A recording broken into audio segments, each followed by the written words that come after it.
And so after the 1961 season, they went out and decided to hire a new coach. They had a list of 4 names. And this gentleman right here was number 4 on the list. He was not Nebraska's first choice. And one of the reasons he was not favored was because of age. He was already in his mid-40s. Now let me just interject something here. Up before then, we had a couple of young coaches. Sometimes I think people don't realize the value of age maturity. And what we're going to do now is we're going to get to the next era of Nebraska football history, which is the Devaney era, which runs from 1962 to 1972.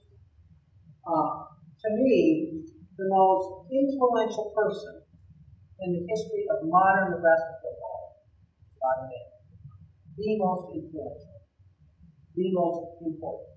Because Bob Devaney came here in 1962 with a program that was downtrodden, that had no good self-esteem. And the very first year he took the program and went 9-2 and took the team to their 3rd ever bowl game, which was the Gotham Bowl. And it was not until Bob Devaney that Nebraska won its first bowl game. A lot of people don't realize that. We have not won a bowl game until Bob Devaney arrived in 1962. And it was the Gotham Bowl.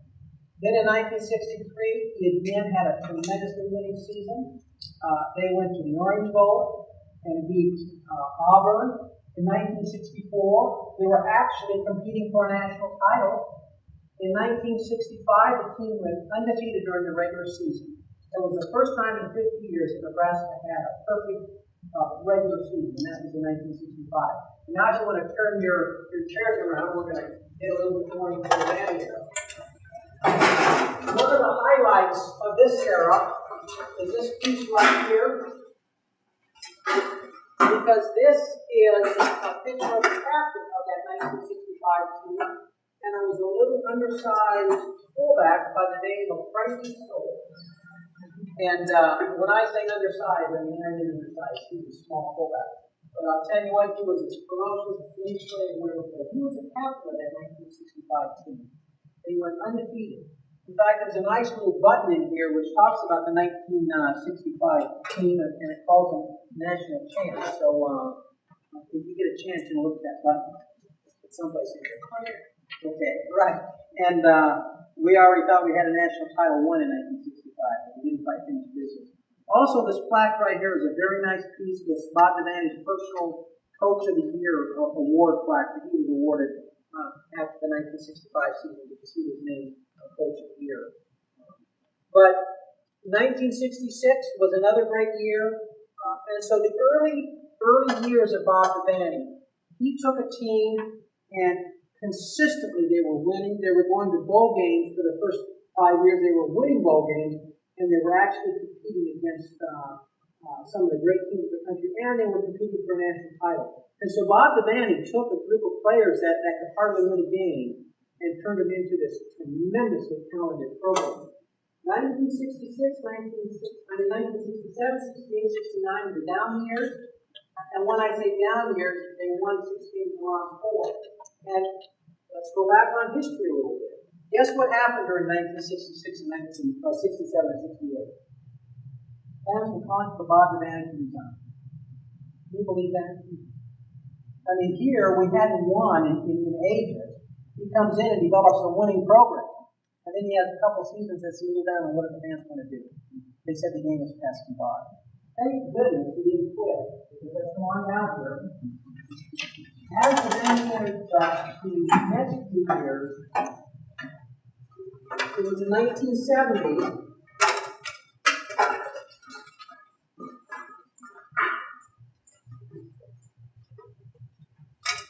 In 1970, that the team started off early in the year with a tie against USC out of USC. But then the team went on to win out the rest of their games in 1970.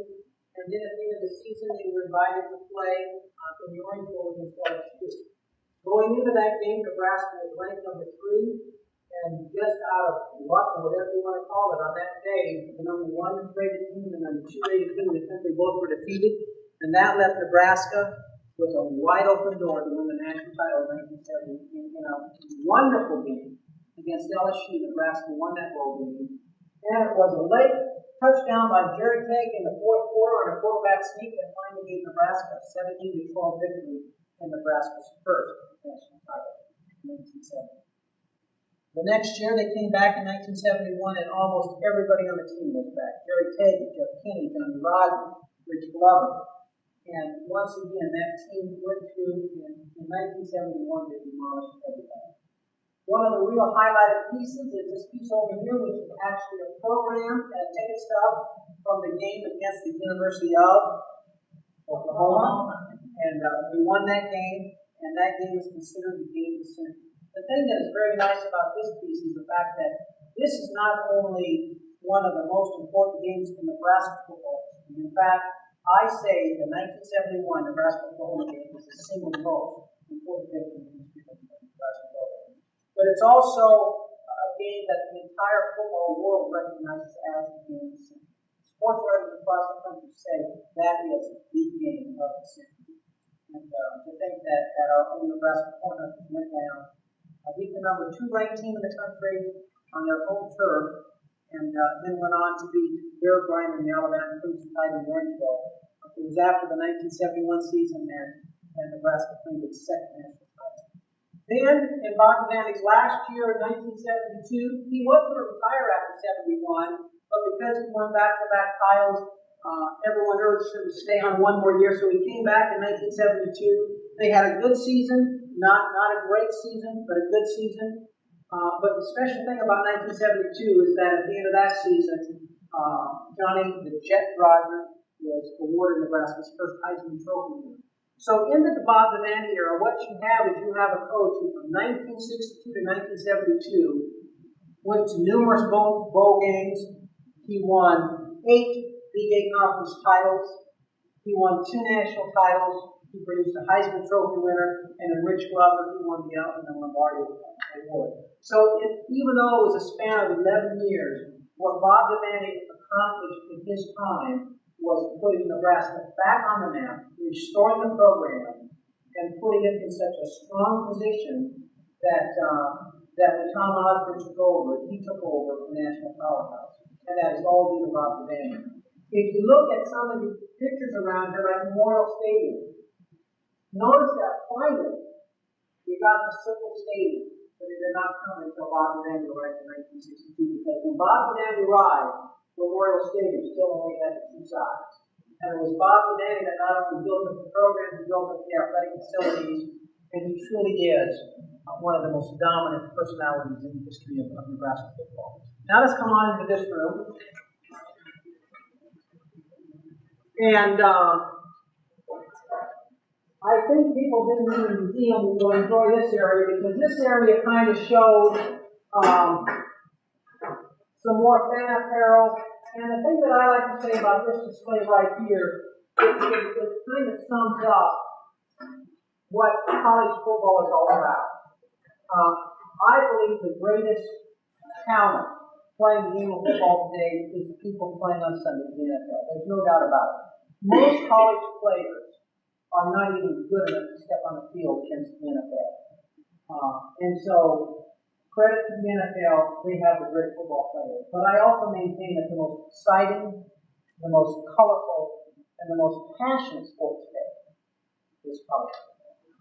And to me, the NFL doesn't even rival college football. And to me, that's because college football is more than just a game. It's about the cheerleaders. It's about the alumni. It's about the boosters. It's about the fans. I mean, if you've ever been to not only Memorial Stadium, but any stadium on a wonderful college afternoon, I mean, it is just exciting. And this is a nice display that just kind of shows some of the pageantry of the game of college football. This display over here goes into a little bit on the history of the equipment. We have everything from an early nose guard, which the early players wore, to some of the leather helmets, and so forth. I always like to point this out. There are so many traditions in college football. One of the traditions was the letter sweater. We've kind of gotten away from that. Now we use letter jackets. But early on, players received a letter sweater. And it was something that they would actually wear. I mean, this is not just something that they, folded up and put in their closet. I mean, many of these players were poor. When they received a letter sweater, that's what they wore to school. But you know what the stripes on the sleeves mean? Does anybody know? Besides this gentleman over here, because I know he knows. A stripe represents a letter. Every stripe means how many years they led. So this person right here is a 2-year letter. Does anyone know what a white letter sweater means versus a red letter sweater? That letter sweater, the white one, is from the 1940 season. If the team won a conference championship, then the letter sweater they received was a white letter sweater. And if they did not win a conference championship, then it was a red letter sweater. So this is a conference champion white letter sweater from the 1940 season, and that's the year they went on to play in the Rose Bowl. This over here is just a nice illustration of some of the game-worn jerseys of some of the great players in Nebraska football history. You have people like George Ihrig, Gill. The nice thing about this is some of the bowl patches and stuff, which I've always enjoyed. And a lot of fans will enjoy seeing, I think, some of the jerseys. Yeah, it's the real jersey. Did they belong to the university? No, yeah. I didn't say this. What you actually see on exhibit is 50% of the collection.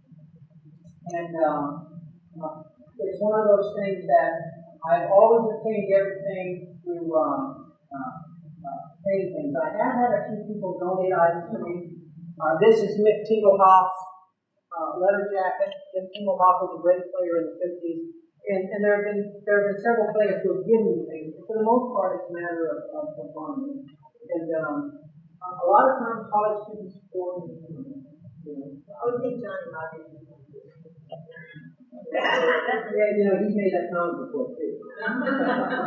How were you able to obtain some of Bob Devaney's plaques? One of the other real nice pieces is this piece right here, which is Bob Devaney's Hall of Fame plaque. After Bob Devaney passed away, his children, his son and his daughter, basically followed Bob Devaney's wish, and a lot of his personal items were placed on auction at the University of Nebraska. And all the proceeds from that auction went into a needy student fund. So when everything was said and done, what Bob Devaney did was do something to help the students. And then Bob Devaney always had the students in mind. Bob Devaney was no saint. He was not perfect, but Bob Devaney was a tremendous person with a big heart, and Nebraska owes him a big